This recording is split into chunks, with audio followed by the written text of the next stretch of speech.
Do you want to become a billionaire? Then you have to think like a billionaire. Mindset, it's all up here.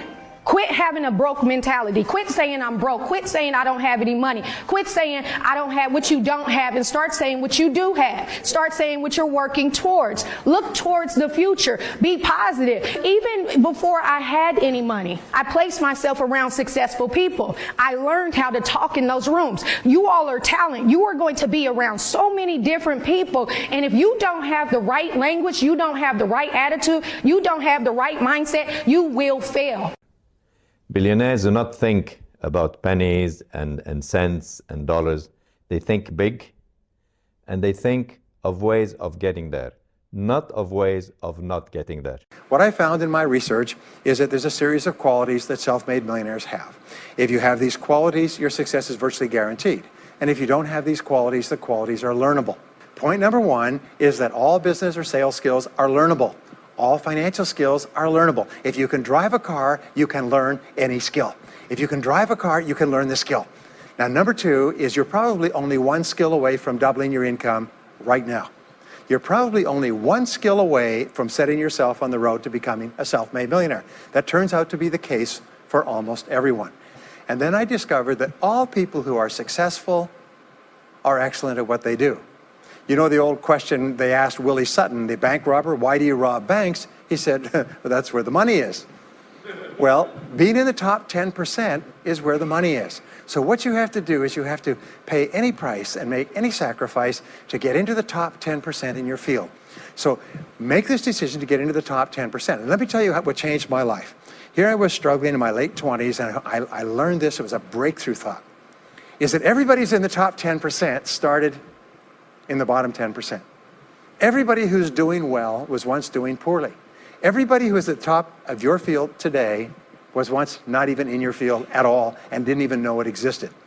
What that means is that if you're willing to pay the price and work hard and make the sacrifices, you can get into the top 10%. The most successful people in the world, healthy, wealthy, or wise, choose education over entertainment. And the most unsuccessful people in the world, unhealthy, unwealthy, or unwise, choose entertainment over education.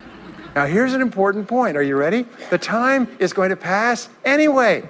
The time is going to pass. 5 to 7 years from now, 5 to 7 years will have passed. The only question is, are you going to be at the top of your field, or you're still going to be down there with the mediocre 80%? And the wonderful thing is this is nobody's better than you and nobody's smarter than you. If anybody else is at the top of their field, it means that you can be at the top of your field. Just go to them and find out how they got there, because they started at the bottom. Now, it may take longer for some people and less for others, but everybody who puts one foot in front of the other and keeps moving eventually gets there. Next is refuse to consider the possibility of failure. It's the most amazing darn thing is that the fear of failure is the greatest single obstacle to success in adult life. And it's not failure itself, because each one of you is a professional failure. Each one of you has failed over and over and over again. Isn't that true? All of us fail. All human beings fail over and over. 9 out of 10 things that we try don't work out the way we expected. We have failures in relationships and in jobs and in careers and investments and everything. It's not the failure that holds you back. The failure makes you smarter. We say that it is the fear of failure, not failure, that holds you back. And the way that you overcome failure is you never consider the possibility of failure. The rule is this, is there's no such thing as failure, there's only feedback. Is when you try something that doesn't work, you get feedback, not failure.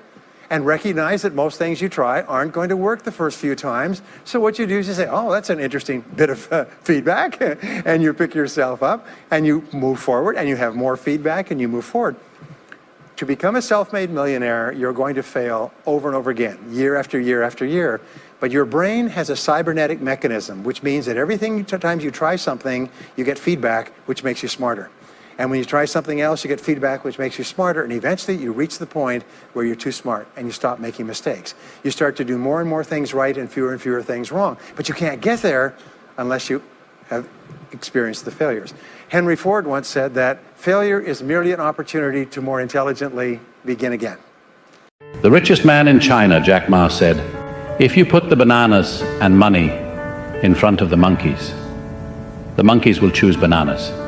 Because the monkeys don't know that money can buy a lot of bananas. In fact, if you offer work and business to people, they will choose to work, because most people don't know that a business can make more money than a salary. One of the reasons the poor are poor is because the poor are not trained to recognize the entrepreneurial opportunity. They spend a lot of time in school, and what they learn in school is to work for a salary instead of working for themselves. Profit is better than wages, because wages can support you, but profits can make you a fortune. Now let me pass on one great rule to you, which has been discovered in interviewing self-made millionaires. Self-made millionaires look into every failure for something good. They say there's got to be something good in this that I can benefit from, and surprise, surprise, they always find it. Second is, self-made millionaires always seek the valuable lesson in every setback or obstacle or temporary failure, and they always find the lesson. Now, what do failures do? Failures whine and cry and think about what they've lost and blame their problems on someone else. Successful people say, what can I learn from this that will make me smarter next time? And my promise to you, those who seek find, is that if you go looking for a valuable lesson in the biggest problem that you're facing today, you'll always find the lesson. Here's another possibility. Your biggest problem today could be the biggest gift that you have ever received, because it may contain within it the lesson that will make you successful. If you stop thinking about what happened and who's to blame, and you start looking for the gift within your problem, sometimes it can transform your life. The reason broke people are broke is because they are their only income-producing asset. The reason rich people are rich is because we accumulate income-producing assets. In fact, Daniel Priestley, in his book, Key Person of Influence, he says, income follows assets. So the more assets you have, the more income you have that can follow those assets. Most people learn how to fail and not to succeed. It's a mindset. It's a mindset. When they developed Tesla, everybody thought, not a new idea. But they were persistent, they were convincing, and they could see something that most people did not see. The same thing with Google, the same thing with Apple. They were providing something that people were looking for, but did not know how to put it together. So if you want to be a billionaire, you have to start thinking what will work, and not only what will fail. Billionaires look at their experience and say, this did not work, what can I learn from it? You have to change the way you think. Think about it.